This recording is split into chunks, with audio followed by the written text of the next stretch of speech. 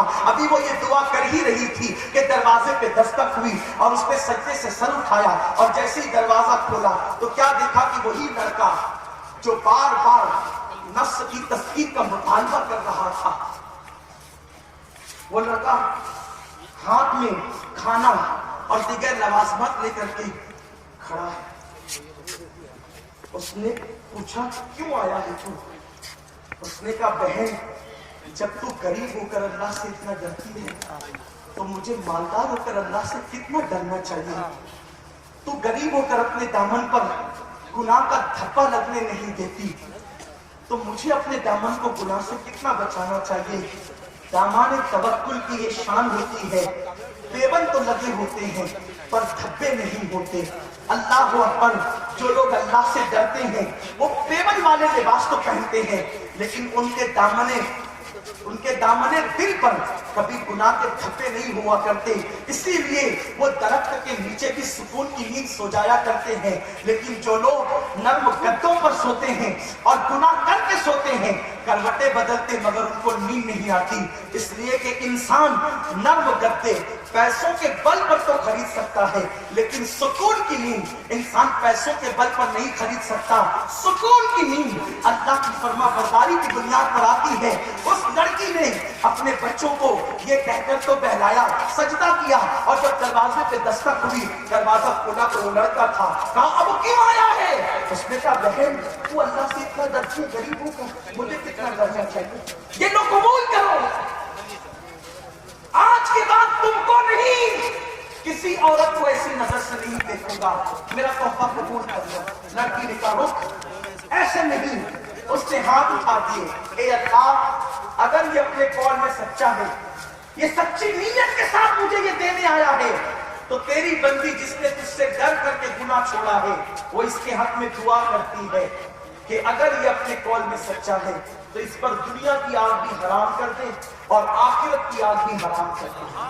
وہ دوست اپنے دوست کو بتاتا ہے میرے دوست یہ اس اللہ سے ڈرنے والی لڑکی کی دعا ہے کہ اس نے مجھے دعا دی تو دنیا کی آگ مجھے نہیں جلاتی. امید ہے انشاءاللہ آخرت کی آگ مجھے نہیں جلائے گی. ارے اللہ سے ڈر کر گناہ چھوڑنے والوں کی دعا میں یہ اثر ہے تو جو خود اللہ سے ڈر کر گناہ چھوڑے ان کی شان کا عالم کیا ہوگا. اس لیے یہ تصور ہمیں یہاں سے لے کر جانا ہے کہ انشاءاللہ آج کے بعد نہ گناہ کریں گے نہ گناہ کرنے دیں گے، اور اسی تصور کے ساتھ اپنے گھروں کو ہم لوٹیں گے، اپنے دامن کو گناہوں سے بچانے کی کوشش کریں گے۔ اگر ہم نے سچی نیت کر لی گناہ سے بچنے کی، لوگ کہتے ہیں نا ہم گناہ سے بچنا چاہتے ہیں بچ نہیں پاتے، نیت کیجئے سچی، اللہ بچائے گا۔ کیونکہ جب زلیخا نے حضرت یوسف کو 7 کمروں کے اندر بلا کر کے تالے ڈالے اور گناہ کی دعوت دی تو حضرت یوسف بھاگے۔ زلیخا سوچ رہی تھی کہ یہ بھاگ کر جائے گا کہاں، میں نے تو 7 تالے ڈال دیے ہیں۔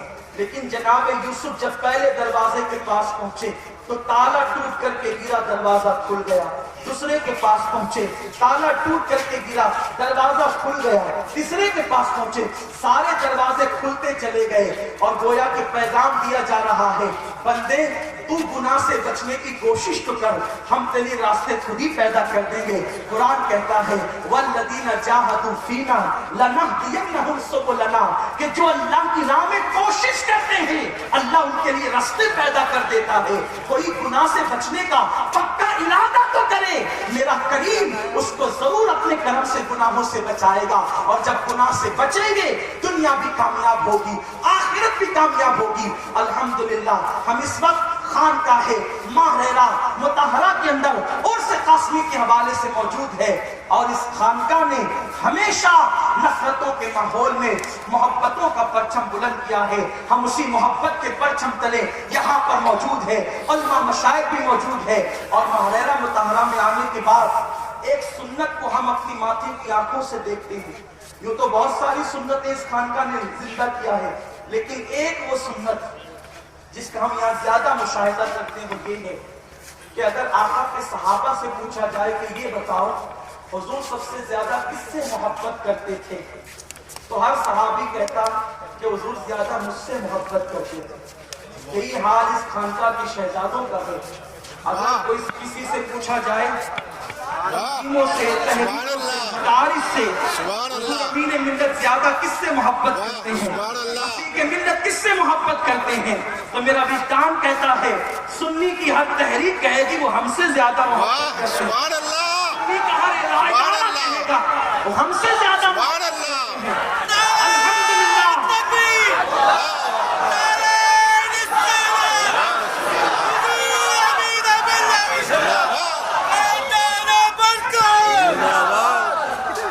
سبحان اللہ،